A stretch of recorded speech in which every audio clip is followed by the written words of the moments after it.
All right, so we are starting with the electrochemical cells. What are electrochemical cells? In few days back, we have done the electrolytic cell. These are two different kind of cells. Now we have done in the electrolysis, we have done the electrolytic cell. The difference between the electrolytic cell and the chemical cell and the electrochemical cell, they are slightly different from each other, and the reaction which take place in them is different. In the electrolytic cells, what happens here? The electrolysis take place. The electrolysis is what? The electrolysis is a decomposition of an electrolyte when a DC current is passed through it. So basically here what happens?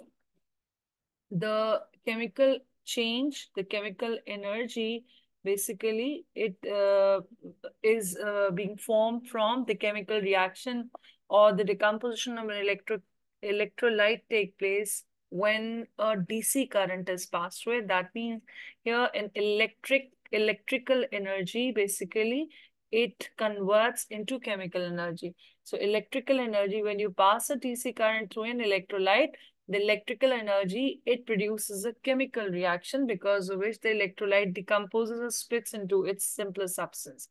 Now, when you talk about the electrochemical cells, then electrochemical cells actually here due to the chemical reaction, because chemical energy here, it converts into the electrical energy. So it's a reverse of what we have seen in our electrolytic cell. It's a reverse of what? Here, the electrical energy, when you are passing the DC current through an electrolyte, through an electrodes, that electrolyte was decomposing into its component. Over here in the electrolytic cell, the reverse of that will take place. In the reaction in an electrolytic cell, they are actually going to produce the current, which can be depicted by the lighting of the bulb, or if we have an emitter here, so the needle of the emitter can show the deflection, or a voltmeter is here, so voltmeter can show you the potential difference here, right? तो यहाँ पर electrical energy या chemical reaction जो है वो आपको electrical energy produce कर रहा है. So the process of the components are same of both the cells, but the process which take place here, that's opposite to each other. So let's see here what are the basic difference and how we go about it. Now, when we talk about electrochemical cells, they are made up of the same component. The components of an electrochemical cells are same as our component of an electrolytic cell.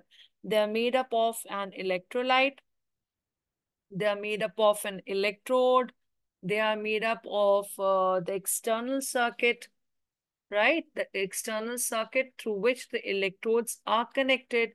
But instead of a battery, there you have some appliance there, which actually tells you that now the flow of current is taking place. That can be your bulb, that can be your ammeter, that can be your voltmeter, etc. जो कि आपको deflection या flow of current को show करे, either by the lighting up of the bulb, or it can show through the needle deflection of the emitter or the needle deflection of the voltmeter. So these are the basic components of your electrochemical cell. Now, as the definition, as the explanation states here, it's a device which is used to convert the chemical energy. That means it converts whatever the chemical reaction take place in the cell. That is basically the chemical energy. Whatever the chemical reaction that take place in the cell, through the redox reaction, it converts into electrical energy. In an electrolytic cell, again, we have seen that at the anode, the oxidation was taking place, and at the cathode, the reduction will take place. Okay, this we have seen in the electrolytic cell. The same process यहाँ पर भी anode और cathode होंगे, क्योंकि ये electrodes का बना होगा. Here also the एनोड पे जो होगा वो आपका, here also एनोड पे ऑक्सीडेशन ही होगा, और आपका कैथोड पे जो होगा वो रिडक्शन प्रोसेस ही होगा. The same way. ठीक है, so that you always define the anode is that electrode at which the oxidation take place, whether it's a part of an electrochemical cell or it's a part of electrolytic cell. So getting back to what is electrochemical cell, it's a device which converts chemical energy through a redox reaction into the electrical energy. ठीक है, electric energy. And such cells are known as electrochemical cell or they are known as simple cells. इनको आप simple cells भी कहते हैं और इनको आप गैल्वेनिक सेल्स भी कहते हैं, इनको आप वोल्टिक सेल्स भी कहते हैं. आपके रियल लाइफ एग्जांपल्स हैं जो आपकी कार बैटरीज हैं. ठीक है, your car batteries are the real life example of these electrochemical cell, क्योंकि chemical reaction की वजह से they are generating electricity. ठीक है, और वही बैटरीज कार बैटरीज आप यूपीएस में भी यूज करते हैं. ठीक है, वही उसी तरह की बैटरीज आप टॉर्च में सेल्स के तौर पे यूज करते हैं. वही आपके निकल कैडमियम बैटरीज होती हैं. ठीक है, डिफरेंट डिवाइसेस में ये जो बैटरीज यूज कर रही हैं जो कि इलेक्ट्रिकल एनर्जी प्रोड्यूस करते हैं because of the chemical energy, these are basic example of electrochemical cell. Car batteries, these are said to be wet batteries क्योंकि यहाँ पर आपका sulphuric acid is there in the form of an electrolyte. Now, certain batteries, like for example, the torch batteries or your nickel cadmium cell, ये जो cells होते हैं ये dry cells कहलाते हैं. यहाँ पर आपकी molten या aqueous form में electrolyte नहीं होती, लेकिन process वही होता है जो कि आपकी wet batteries में, car batteries में या यूपीएस batteries में होता है. ठीक है, तो एक basic difference हमें पता चल गया electrochemical cell और इलेक्ट्रोलाइटिक सेल का, कि इलेक्ट्रोलाइटिक सेल एनर्जी को यूज करते हुए केमिकल रिएक्शन की वजह से डिकम्पोज करता है इलेक्ट्रोलाइट को. ठीक है, और इलेक्ट्रोकेमिकल सेल केमिकल रिएक्शन की वजह से इलेक्ट्रिकल एनर्जी प्रोड्यूस करता है जिसको हम देखते हैं इधर by the lighting of the bulb और अमीटर. ठीक है, तो दोनों में प्रोसेस रिडॉक्सी हो रहा है लेकिन रिवर्स प्रोसेस हो रहा है. एक केमिकल एनर्जी को यूज करके इलेक्ट्रिकल एनर्जी फॉर्म कर रहा है और इलेक्ट्रोलाइटिक सेल उसका ऑपोजिट इलेक्ट्रिकल एनर्जी को यूज करते हुए केमिकल रिएक्शन या केमिकल एनर्जी प्रोड्यूस करता है. होते दोनों के दोनों में ही रिडॉक्स रिएक्शन है. ठीक है, now we have already seen in the previous few videos that how the electrolytic cell works. We are going to look today the functioning, how the electrochemical cell work and the components and one or two MCQs which are related to them.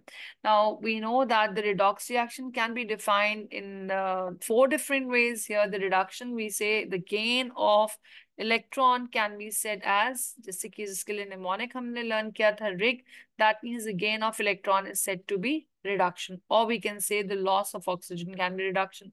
Similarly, the loss of electron can be said as oxidation or the gain of oxygen. Apart from these two definitions, there are 2 more, but they are not very relevant to this particular topic, so let's ignore them. So our main focus will be on the gain of electron, which is reduction, and the loss of electron, which is basically oxidation.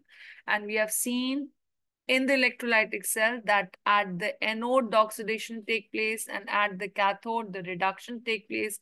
Similarly, in the electrochemical cell, the same process, oxidation जो होगी वो anode पे ही होगी और cathode पे reduction ही होगी. वही same, यहाँ पर कोई change over नहीं होता. ठीक है, अब हम देखते हैं, let's proceed further. I'll show you a very simple diagram of my electrochemical cell and we will be studying this electrochemical cell. As I told you that the components of electrochemical cells will be the same as your electrolytic cell. We are going to have an electrolyte and the electrolytes are basically what? These are the ionic compounds in their aqueous form or in their molten form. Similarly, we'll have an electrolyte here as well.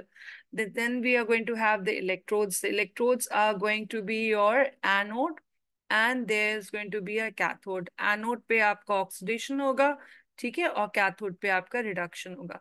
इसके अलावा आपके पास external circuit होता है जो कि connect करता है आपके दोनों electrodes को, और उसके अलावा आपके अप्लायंसेस होते हैं जो कि करंट, फ्लो ऑफ करंट को चेक करेंगे.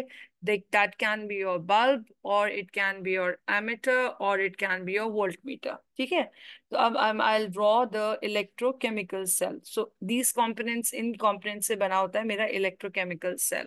सो I will have this in the cell, I will be having an electrolyte और इन इलेक्ट्रोलाइट्स के अंदर मैं डिप करूंगी अपने इलेक्ट्रोड को. अब यहाँ पर मैंडेटरी कंडीशन जो है कि ये 2 इलेक्ट्रोड्स जो होंगे ये मेरे डिफरेंट मटेरियल के बने होने चाहिए. They should be of different substance. जबकि ऐसा कोई क्राइटेरिया हमारे पास इलेक्ट्रोलाइटिक सेल में नहीं था। इलेक्ट्रोलाइटिक सेल में हमारे दोनों electrodes, they could have been of carbon, they could have been of copper, और दोनों सेम भी हो सकते थे और डिफरेंट भी हो सकते थे। लेकिन इलेक्ट्रोकेमिकल सेल में this is a mandatory feature कि आपके जो इलेक्ट्रोड्स होंगे वो दो डिफरेंट सब्सटेंसेस के बने होंगे। Let's suppose I have one electrode made up of copper, another one made up of zinc. और उसके बाद मैं क्या करूंगी, what I will be doing is I will be connecting these two electrodes through an external circuit. और इस external circuit के अंदर मैं अपना अप्लायंस या मैं अपना वो डिवाइस लगा दूंगी जो कि मेरा डिफ्लेक्शन या जो कि फ्लो ऑफ करंट जिसकी वजह से मैं मॉनिटर कर सकती हूँ। Now the electrolyte, let's suppose I have an electrolyte of my dilute sulfuric acid. Now the reaction will start. As soon as I'll connect, if I have two electrodes here and I dip them into the electrolytic solution, nothing will happen until unless I connect them together. ठीक है, मैं इनको इसमें dip करूंगी और साथ में side by side में इनको कनेक्ट करूंगी तो ये रिएक्शन स्टार्ट होगा। जो आपका मोर रिएक्टिव मेटल होगा, इन दोनों में से मोर रिएक्टिव मेटल रॉड कौन सी होती है, जिंक। ठीक है, जिंक इज मोर रिएक्टिव। और आपकी जो लेस रिएक्टिव रॉड है वो किसकी है, that is basically made up of copper. So जो मोर रिएक्टिव मेटल रॉड होगी that will start behaving like an anode, it will start behaving like an anode. तो लेस रिएक्टिव ऑटोमेटिकली इसका reverse, it will start behaving like a cathode. तो anode पे क्या होता है, anode पे oxidation होता है। तो यहाँ पर क्या होगा कि जिंक जो मेटल है, ठीक है, ये and what is oxidation? Oxidation is loss of electron. तो लॉस ऑफ इलेक्ट्रॉन का मतलब है कि जिंक मेटल जो है वो लूज करने लगेगा इलेक्ट्रॉन्स को, और जब लूज करेगा तो कन्वर्ट हो जाएगा इनटू आयंस। ठीक है, और वो आयंस कहाँ आएंगे, they will start jumping into the electrolytic solution. ये इलेक्ट्रोलाइटिक सोल्यूशन में डिप्ड है इलेक्ट्रोड्स। तो ये जब आयनाइज होगा, ठीक है, जैसे एक्टिव इलेक्ट्रोड में हमने देखा, तो ये आयनाइज होके it will start jumping into the electrolytic solution. तो ये यहाँ पर लॉस ऑफ इलेक्ट्रॉन हो रहा है, और loss of electron is going to make it the whole process will be is the oxidation, and that is going to make this electrode as an anode। और ये एनोड वही behave करेगा जो कि ज्यादा मोर रिएक्टिव मेटल है। ठीक है, ये हो गया इधर की साइड का रिएक्शन। अब होता क्या है कि जब इलेक्ट्रॉन्स इस प्लेट पे आ जाएंगे तो इलेक्ट्रॉन्स क्या होंगे, हमेशा इन इलेक्ट्रॉन्स का जो फ्लो होता है that is always from anode to cathode. तो अब जो फ्लो ऑफ इलेक्ट्रॉन होगा that will be in this direction, that means the flow of electron will be from anode towards the cathode. अब cathode जो है वो हमारा लेस रिएक्टिव मेटल है, तो कैथोड पे हमारे पास क्या है, कॉपर। ठीक है, अब कॉपर मेटल का बना हुआ है। अब यहाँ पर in the electrolyte, because my electrolyte is made up of dilute sulphuric acid, so dilute sulphuric acid has got certain ions present in it. ठीक है, ये आयनाइज है और इसके अंदर आयंस होंगे सल्फ्यूरिक एसिड की वजह से, आई will be having hydrogen ions and sulphate ions, और वाटर की वजह से H positive and OH negative. अब होता यह है कि यहाँ पर फिर आयंस का डिस्चार्ज होगा। ठीक है, तो अब हमने इलेक्ट्रोलाइटिक सेल में पढ़ा था कि जो कैटाइंस जो कि नीचे होते हैं पोजीशन वाइज इन इलेक्ट्रोकेमिकल सीरीज में, दे विल बी डिस्चार्ज। तो I have a zinc ions above the hydrogen ions. So these are not rival ions, they both are hydrogen ions. So basically the hydrogen ions from an electrolyte, as a rule, they will be moving toward the copper. And what they'll do there, they are going to, the hydrogen ions over there, they will be grabbing the electrons which are moving through an external circuit. And they will, what they'll form hydrogen as a gas. ठीक है, तो two hydrogen ions will be accepting two electrons to form hydrogen gas. तो hydrogen ion इधर जाएंगे। अब ये देखिए, अब आपका सर्किट कंप्लीट हो गया। इलेक्ट्रोलाइट के अंदर क्या मूव हो रहे हैं, इलेक्ट्रोलाइट के अंदर आपके आयंस का मूवमेंट है, और आपके एक्सटर्नल सर्किट के अंदर, एक्सटर्नल सर्किट जो है उसके अंदर किसका मूवमेंट है, एक्सटर्नल सर्किट में आपके पास इलेक्ट्रॉन्स का मूवमेंट है। तो यहाँ पर आयंस मूव कर रहे हैं और ऊपर इलेक्ट्रॉन्स। तो बेसिकली योर सर्किट जो है वो आपका कंप्लीट हो गया। अब सर्किट कंप्लीट होगा तो आपका इलेक्ट्रॉन्स जो है they will be, that will be showing a deflection and the bulb will definitely light up. या तो बल्ब लाइट अप हो जाएगा, या एमिटर जो है वो डिफ्लेक्शन शो करने लगेगा, या वोल्ट मीटर वोल्टेज शो करेगा through the deflection. So this is what the electrochemical cell, and this is how the chemical reaction, these two chemical reactions, which is at the anode is oxidation and at the cathode is reduction. These two chemical reaction, they have given the electron, and the movement of electrons in the external circuit and the movement of ions in the electrolyte have caused the electricity to be produced. तो ये है आपका example, simplest example of an electrochemical cell कि electrochemical cell किस तरह से work करता है. ठीक है, I hope I am clear. अब इलेक्ट्रोकेमिकल सेल के अंदर आपके different type of electrochemical cells होते हैं और उसके अंदर उनकी स्ट्रेंथ कि कितनी एनर्जी वो प्रोड्यूस करेगा. तो उनकी स्ट्रेंथ या how much energy they will produce, how much energy, that means how much electrical energy they will produce, depends on electrical energy they will produce, depends on how far, ये इनके बीच का difference कितना है reactivity का दो plates की. ठीक है, अब अगर मेरे पास दो मेटल रॉड्स हैं, एक लेट्स सपोज एक मेरे पास मेटल रॉड जो है एक मैग्नीशियम की है और एक कॉपर की है, and they are dipped in an electrolytic solution, और आपस में एक्सटर्नल सर्किट पूरा प्रॉपर इलेक्ट्रोलाइटिक जो है वो आपका इलेक्ट्रोकेमिकल सेल का सेटअप है. इसी तरह से एक और इलेक्ट्रोकेमिकल सेटअप है, लेकिन यहाँ पर मेरे पास एक प्लेट जिंक की है और दूसरी प्लेट मेरे पास कॉपर की है, और ये भी आपस में एक्सटर्नली कनेक्टेड है और बीच में एमिटर लगा हुआ है, and they are dipped in electrolytic solution. ठीक है, तो अब यहाँ पर हमारे पास दोनों दोनों इलेक्ट्रोकेमिकल सेल्स जो हैं, एक ए सेल है और एक बी सेल है. दोनों में डिफरेंस क्या है? they both have dilute sulfuric acid as an electrolyte. So the only difference is the difference in the plates. Here I have a magnesium plate and copper plate. Here I have a zinc plate and copper plate. Now, as I told you previously, the more reactive is going to form an anode and the less reactive is going to form a cathode. Similarly, a more reactive will be forming an anode and the less reactive will be forming a cathode. अब सवाल ये होता है कि हमारे पास cell ए या cell B में से कौन ज्यादा इलेक्ट्रिकल एनर्जी प्रोड्यूस करेगा. तो ये जो है हम किस तरह से आइडेंटिफाई करेंगे कौन इलेक्ट्रिकल एनर्जी प्रोड्यूस करेगा? जितना इन दोनों के बीच में इनकी रिएक्टिविटी में डिफरेंस होगा, जितनी प्लेट्स के बीच में इनकी रिएक्टिविटी डिफरेंस होगी. ठीक है, जितना इनका रिएक्टिविटी डिफरेंस होगा उतनी ही इनके बीच में इलेक्ट्रॉन का फ्लो होगा. तो magnesium and copper, if you talk about magnesium's position, then comes zinc and then comes the copper. तो ये difference इतना नहीं है जितना magnesium and copper में. So that means cell A will be producing, it will be producing more electrical current. It will produce more electrical current. The reason is more electrical current because the reactivity difference of magnesium and copper is far more than I have zinc and copper.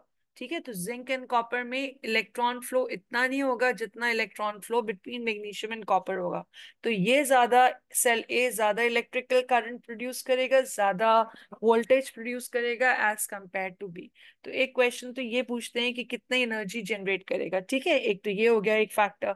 एक तो factor एक strength of the current का factor हो गया two distance between the two metal plates. ठीक है, between the two electrodes. और दूसरा फैक्टर जो है टाइम. जितना आप इसको टाइम के लिए जितना टाइम, दूसरी चीज सॉरी टाइम नहीं है फैक्टर, टाइम आपका इलेक्ट्रोप्लेटिंग का फैक्टर है, यहाँ का फैक्टर नहीं है. तो जितने इलेक्ट्रॉन जैसे ही इलेक्ट्रॉन्स मूव करेंगे तो इन दोनों का इलेक्ट्रोड पोटेंशियल जो होगा वो सेम हो जाएगा. जैसे ही इनका इलेक्ट्रॉन पोटेंशियल सेम हो जाएगा because of the flow of the electrons, इन दोनों का पोटेंशियल डिफरेंस जीरो हो जाएगा, मिनिमाइज हो जाएगा और ये एट पार आ जाएंगे. ठीक है, और जैसे ही एट पार आएंगे वैसे ही हम कहेंगे कि इलेक्ट्रोकेमिकल सेल जो है स्टॉप वर्किंग. जैसे आप कहते हैं ना कि बैटरी डेड हो गई, इसको दोबारा से चार्ज करिए, तो वो यही बात होती है. तो जब तक आपका एनोड से कैथोड की तरफ इलेक्ट्रॉन फ्लो होता रहेगा, जब तक इनके बीच का इलेक्ट्रोड पोटेंशियल डिफरेंस होगा, इलेक्ट्रोड पोटेंशियल डिफरेंस जब तक होगा तब तक इलेक्ट्रॉन का फ्लो होगा. ठीक है, और जैसे ही ये इलेक्ट्रोड पोटेंशियल डिफरेंस जो है आपका ऑलमोस्ट एट पार आ जाएगा, वैसे ही इलेक्ट्रॉन का फ्लो कम हो जाएगा और इवेंचुअली खत्म हो जाएगा और आप कहेंगे बैटरी जो है वो डेड हो गई, इसको रिचार्ज करिए. रिचार्ज का मतलब है फिर उनके बीच में इलेक्ट्रोड पोटेंशियल डिफरेंस वही मैग्नीशियम एंड कॉपर वाला जनरेट करेंगे, दोनों का इलेक्ट्रोड पोटेंशियल ऊपर नीचे हो जाएगा और फिर आपके इलेक्ट्रॉन्स दोबारा से फ्लो करना शुरू हो जाएंगे. So this was an example of your a very simplified your electrochemical cell, जहां पर केमिकल रिएक्शन की वजह से आपका इलेक्ट्रिकल एनर्जी प्रोड्यूस होती है, ठीक है। तो ये एक सिनेरियो था। इसी तरह से कुछ इलेक्ट्रोकेमिकल सेल्स ऐसे होते हैं या वोल्टिक सेल ऐसे होते हैं जहां पर हमारे पास which are basically made up of two half cells, ठीक है। जिंक जो है, अभी तक तो मैंने आपको जो एग्जांपल बताया था उस एग्जांपल में क्या था, I have shown you in those examples that I have just one electrolytic solution. एक इलेक्ट्रोलाइटिक सोल्यूशन में दोनों प्लेट्स डिप्ड हैं, एक इलेक्ट्रोलाइटिक सोल्यूशन में दोनों प्लेट्स डिप्ड हैं। कभी कभार इलेक्ट्रोकेमिकल सेल्स ऐसे होते हैं जहां पर लेट्स सपोज जिंक जो है वो जिंक सोल्यूशन में डिप्ड है, जिंक सल्फेट में, और कॉपर जो है, कॉपर मेटल जो है वो कॉपर सल्फेट सोल्यूशन में डिप्ड है, ठीक है। अब ये एक half cell, this is going to be known as, this is one part of electrochemical cell, we call this part as a half cell, this half of electrochemical cell. और दूसरा half cell ये है।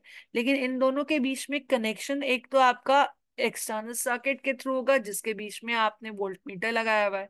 अब लेकिन ions कैसे move करेंगे, तो ions को मूव करने के लिए हमारे पास यहाँ पर we have a salt bridge. Salt bridge जो होता है वो क्या होता है, एक डिवाइस होता है बेसिकली। ये फिल्टर पेपर को हम एक इलेक्ट्रोलाइट के अंदर सोक करके और इसको इस तरह से इलेक्ट्रोलाइट के अंदर दोनों एंड्स को ऐसे यू फोल्ड करके और ऐसे डिप कर देते हैं। जब आप इसको डिप करेंगे तो जो आयंस का जो मूवमेंट होगा वो इस सॉल्ट ब्रिज के थ्रू होगा, ions beam transferring through the salt bridge, जो कि अभी तक यहाँ पर इस तरह से आयंस मूव कर रहे थे।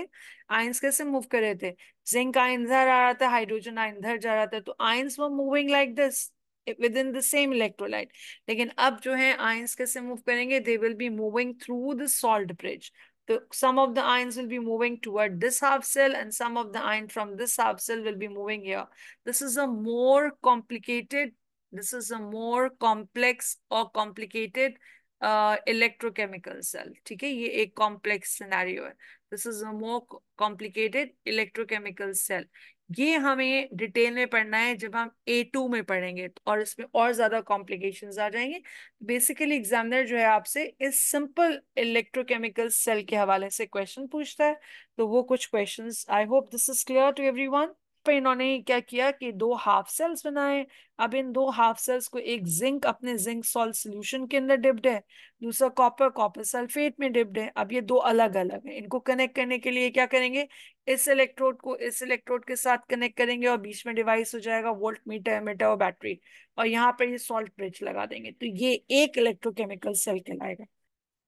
सो this is what they will be doing, I will show you, hold on, this is it, ठीक है।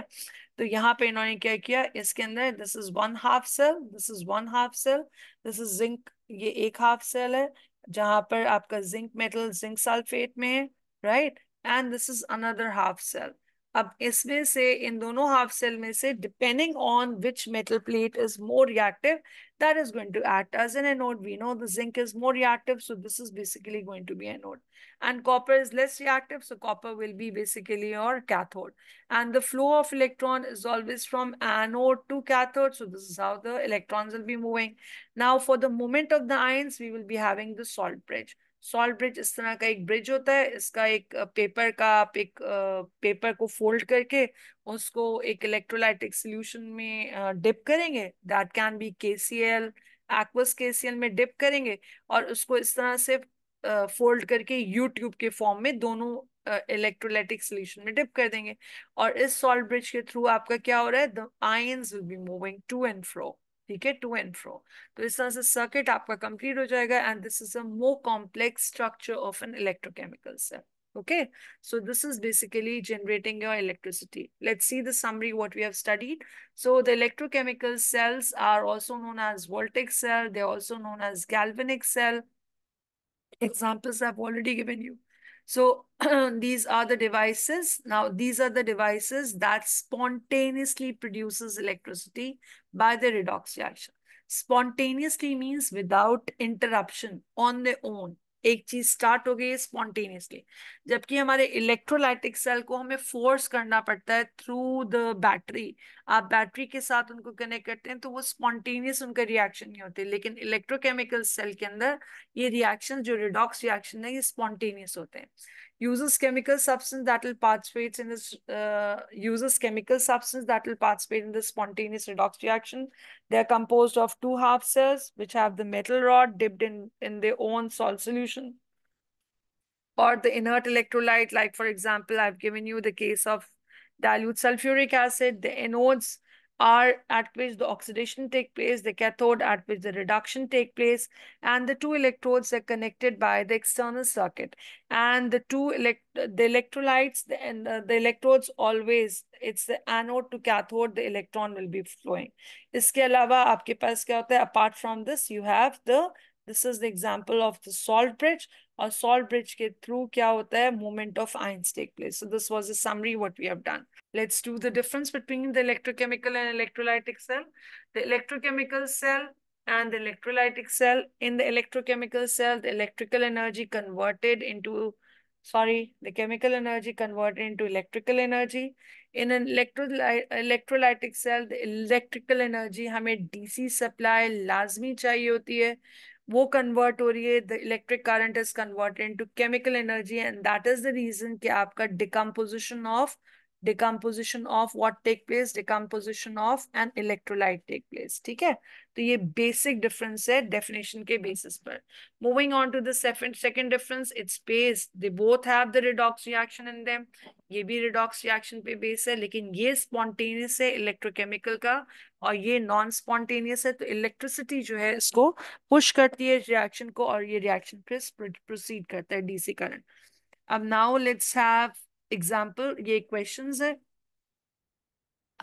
The question says that electrical energy can be generated. As soon as you see the word generated, we know that it's an example of electrochemical cell. दोनों cell बहुत similar है क्योंकि इनके component similar है. आपको कैसे पहचानना है? अगर आपको इस तरह का कोई स्टेटमेंट नहीं दिया जहां पर वो बात करें जनरेटेड की या व्हाटएवर, तो आप सिर्फ सेल को देंगे. सेल के यहाँ पर अगर बैटरी लगी हुई है, if you have a battery, then it's your electrolytic cell. Or agar instead of a battery you have a bulb here, or you have a voltmeter here, or you have an emitter here, then it is basically an example of your electrochemical cell. और electrochemical cell के अंदर आपकी electricity generate हो रही है.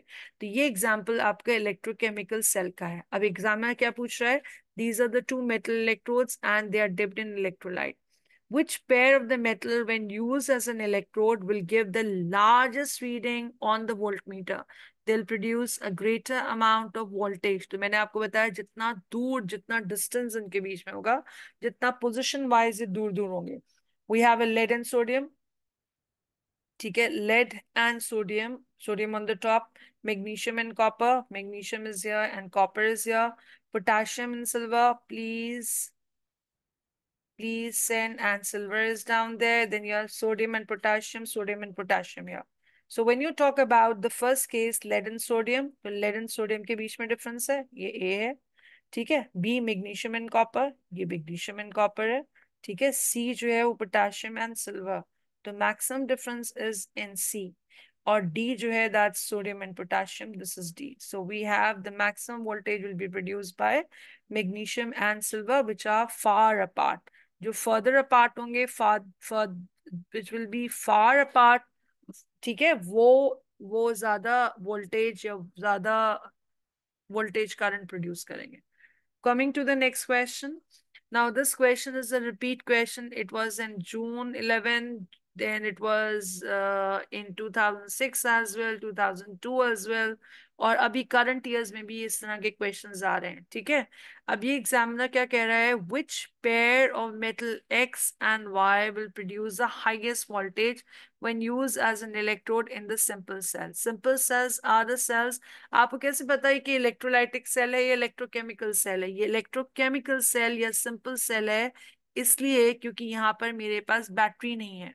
So this is an clear cut indication. I will check it out. ये एक indication अगर वोल्टमीटर है या एमीटर है या बल्ब है, so these are the cases where electricity is being generated and they are my electrochemical cell. ठीक है, और अगर यहाँ पर बैटरी होगी if you're going to have a battery, then that's an example of electrolytic cell. तो ये electrochemical cell है. अभी कह रहे हैं कि हाईएस्ट वोल्टेज के मतलब है हमें दो मेटल लेने जो कि बहुत दूर है. कॉपर. अब इसके लिए हम रिएक्टिविटी सीरीज लिख लेते हैं. Please send cat, monkeys and zebras in tin lead hired cages make shop padlock. ठीक है, गुड. अब ये आयंस होने चाहिए, positive positive two positive, right. These are basically ion because ये इलेक्ट्रोकेमिकल सीरीज फॉर कैटायंस है. So you will be having the charges on them. ठीक है, आप ये चार्जेस लिख लीजिए यहाँ पर. तो ये आपके पास कैटायन की सीरीज आ गई. फाइन. अब आपके पास कैटायन की सीरीज जितनी दूर ये होंगे उतना ही इलेक्ट्रिसिटी जनरेट करेंगे. अब हम कॉपर एंड सिल्वर की बात कर रहे हैं तो copper and silver are very close by, very close by. This is option A. तो ये हाईएस्ट वोल्टेज नहीं प्रोड्यूस करेगा. Then we have magnesium and silver. अगर मैं मैग्नीशियम एंड सिल्वर की बात करूं तो मैग्नीशियम यहाँ पर है और सिल्वर यहाँ पर है. That can be the case. Magnesium यहाँ पर है और सिल्वर यहाँ पर है. ये हो सकता है, ये काफी distance. This is B. Coming to the third category we have magnesium and zinc. तो magnesium आपका यहाँ पर है, magnesium you have here and zinc you have here. तो ये इतना distance नहीं है. ठीक है. Then you have the next zinc and copper. तो उसके बाद हमारे पास जो next category आ रही है वो आ रही है आपके पास zinc and you have 4 copper. तो अब आप distance देख लीजिए, in distance of ions in between. I think magnesium and silver will be producing the maximum voltage because they are furthest apart. Okay, so your answer will be B. So you normally get this kind of a question and there are few questions which do come in ATP as well. तो यहाँ पर voltage दे देते हैं और उसके हिसाब से question देते हैं. तो we'll do the ATP question in some other class. ठीक है. So anything else? Any